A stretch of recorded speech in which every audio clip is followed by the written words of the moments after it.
What's happening, everybody? Todd Tanner. This is Wrestling News Now. As I get started on tonight, let me talk to you about unwinding sensations. It's time to unwind. Unwinding sensations. The shop provides alluring relaxation products for all of your stress relieving needs. Check it out at www.etsy.com/shop/unwinding sensations. Follow them on Instagram at unwinding.sensations. Also Facebook, Unwinding Sensations. Now let's get down to some important news here. I'll be talking about several news stories coming from, what's the site? WrestlingNews.com. SEC, or the Security Exchange filings, says Vince McMahon resigned, not retired. McMahon under investigation by outside entities. As it was noted earlier, WWE's SEC filing stated that Vince McMahon paid $14.6 million in unreported expenses since 2006. The filing also states that McMahon resigned, not retired, as he stated on Twitter on Friday. On July 22, 2002, Vincent K. McMahon informed the company and its board of directors, the board, of his resignation from his position as Chief Executive Officer, Chairman and Director of the company, effective immediately. WWE's statement also included the following. The company has received and may receive in the future regulatory, investigative, and enforcement inquiries, subpoenas, or demands arising from related to or in connection with these matters. The Rap's Tony McGilio reported the following. I am told WWE is revising financial statements due to the potential qualitative benefit of the NDAs Vince had the women sign. The payments were wire transfers from Vince's personal funds. The expenses will be recorded similarly to severance, a one-time expense. The payments are being made on schedule.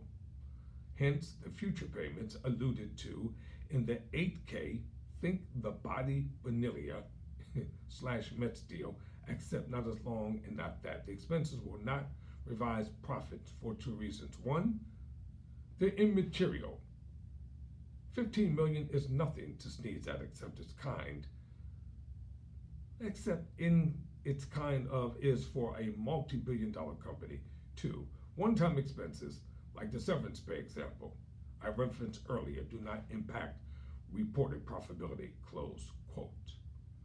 Now on that qualitative benefit, I mispronounced it the first time. An example, let's say WWE has negotiated TV rights or sponsorship and the news came out, it could potentially hurt WWE. So by Vince paying the women off, even from personal funds, and having them sign an NDA, he's benefiting the company. So no, he did not borrow company funds. That said, someone with more time, the writer says, than me can try to time up Vince's stock sales with the payoff dates, see if there's anything there. You can sell stock at almost any time, minus quiet periods. Let's go to another related story. Eric Bischoff has something to say. Eric Bischoff comments on Vince McMahon's exit Stephanie McMahon as co-CEO of WWE. On the latest 83 Weeks podcast, Eric Bischoff talked about Vince McMahon's retirement announcement. When I was competing against Vince McMahon, here's the truth. I wouldn't have had the opportunity to do all that crap that created the Monday Night Wars and that opportunity for me to step into that moment in time when all things were working and everything was lined up for me to be able to go head to head with Vince McMahon. That would have never happened had it not been for the vision and the footprint that Vince McMahon created, AEW, WCW.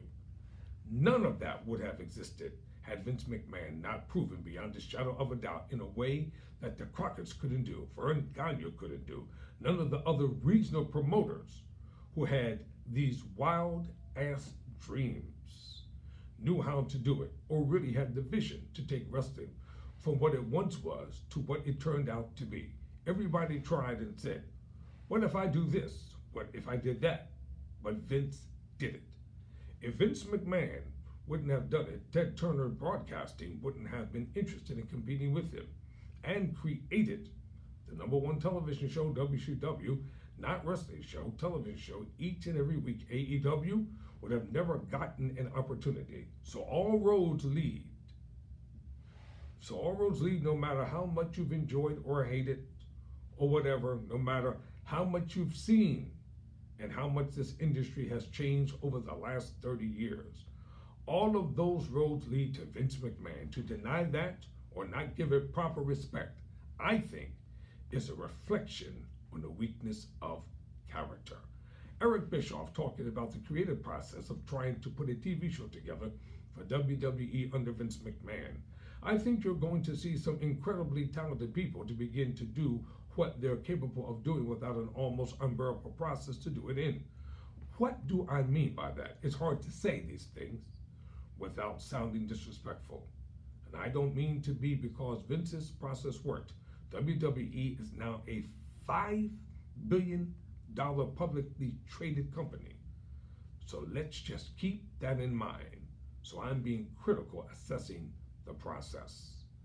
Spending all week writing the show, presenting that show at midnight or 2 o'clock in the morning when your meeting was scheduled for 5 in the afternoon and you've waited around for 8 hours. You can't move forward with anything until you get approval with what you've done thus far. The creative process is a series of meetings until you get a rough draft of a show in front of Vince. You get it up Friday night.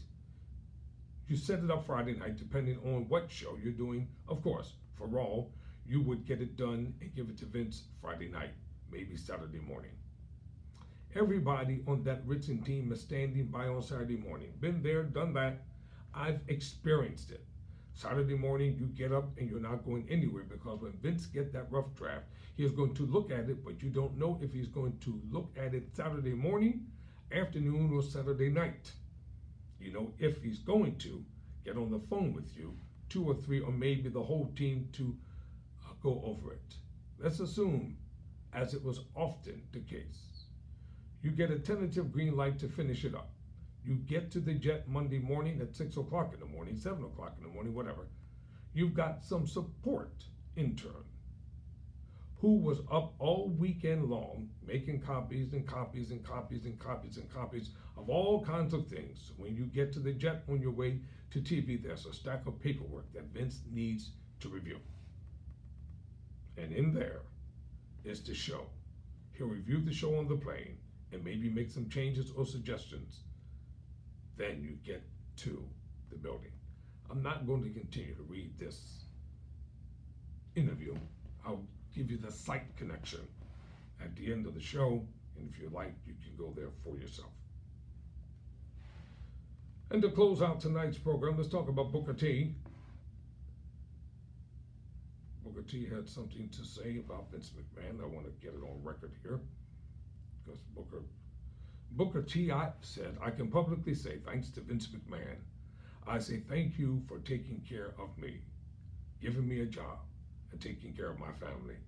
On the latest Hall of Fame podcast, Booker T was asked to give his thoughts on Vince McMahon retiring. I can publicly say thanks to Vince McMahon. I say thank you for taking care of me, giving me a job, taking care of my family. He put me in a good position, always put me in a good light, always treated me with respect. More importantly than anything on that list is that he always treated me with respect. It was all business. It was all about that show, making sure that that show was the best thing that anybody could ever see as far as wrestling goes. In creating the best show that anybody had ever seen from wrestling perspective. It was so laser focused. I mean, he was so laser focused. I respected that. I learned so much from Vince McMahon. I really did. I learned so much from a business perspective from Vince, and how to run my company and try to really think outside the box. So yeah, man, I always had a really, really good relationship with Vince McMahon. Booker's thoughts on Triple H being put in charge of talent relations. Just think about how many people were excited when he was writing it. Just think about the shows that were being produced when Hunter was at the helm of NXT. They were competing with WrestleMania as far as excitement for the show. Those NXT takeover shows, man, that stuff was getting so big, it was getting out of hand. I was like, man, this thing is getting so big, we're beginning to compete against ourselves. That's the way I thought.